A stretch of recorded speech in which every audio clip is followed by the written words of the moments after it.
25. George made a scatter plot to show the relationship between the temperature and the amount of sales that his shop has made. Based on the scatter plot, what would you expect George's sales to be if the temperature went up to 30 degrees Celsius? So, this graph ends at 26 degrees Celsius, meaning we're going to have to extend it. Each box goes up by 2. So I'm going to need to extend it 1 box. Try to make it as exact as possible. That's 28.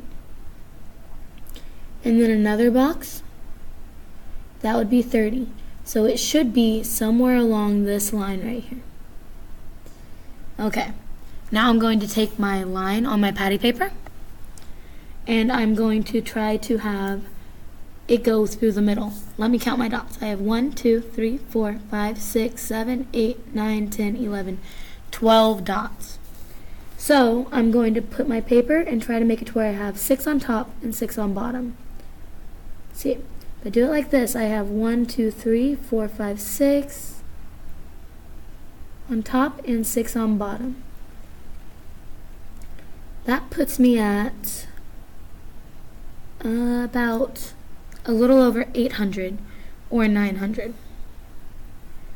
So we know that it's going to be greater than 700 because 700, it meets at 26. So 700 is wrong. It's between 700 and 800. That's saying that in 2 months, it's only going to go up about 100. That's not very accurate. So now we can determine that it will be, goes up about 2, right? So it'll be about 900. So we would assume that it's going to be more than 900. I know these ones are kind of tricky and difficult. I struggle with them myself, but you have to make sure you have the same number of dots on top and the same number of dots on bottom.